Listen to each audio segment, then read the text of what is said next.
Sabay sa 3 buwang palugit, papayagan na rin ng Transportation Department na bumuo ng kani-kanilang kooperatiba ang mga di pa nakakapag-consolidate para sa modernisasyon ng mga jeep. Magandang balita man, ito na raw ang huling palugit na ibibigay ng gobyerno. Nakatutok si Joseph Moro.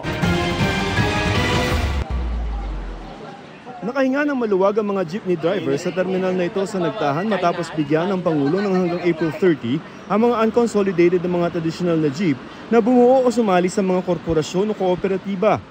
At least ngayon, paano, nakakatulog kami ng maganda ngayon sa loob ng 3 buwan.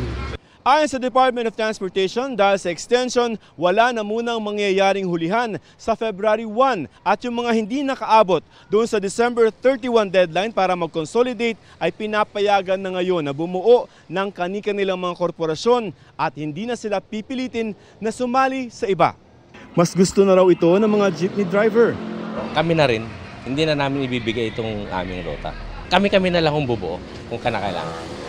Wala pa raw silang nabubuong desisyon pero kung magiging kooperatiba o korporasyon daw sila, ay mga locally manufactured modern jeep ang kukunin nila na nasa 700,000 hanggang 750,000 pesos ang halaga na mas bababa kung babawasin ang nasa 200,000 ng subsidiya ng pamahalaan sa kada unit ng modern jeep.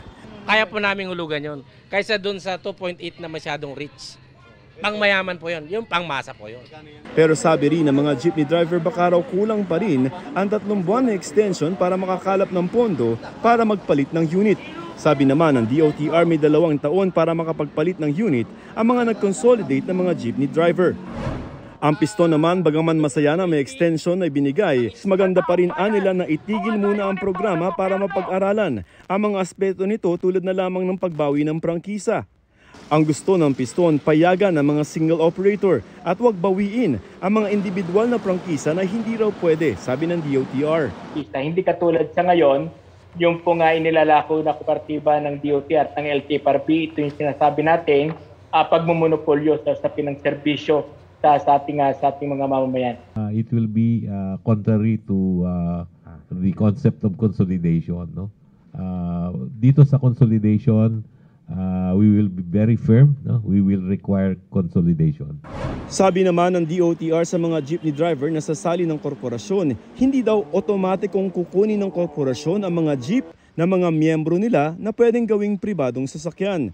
Sabi ng DOTR ang extension pinakahuling deadline na raw na ibibigay ng pamahalaan. At kahit may mga hindi pa rin sasali pagkatapos ng April 30, idedire-diretso na ang pagpapatupad ng PUV Modernization Program. Sa ngayon, sa Metro Manila, nasa 3% na lamang ng mga rehistradong jeep ang hindi pa nagko-consolidate.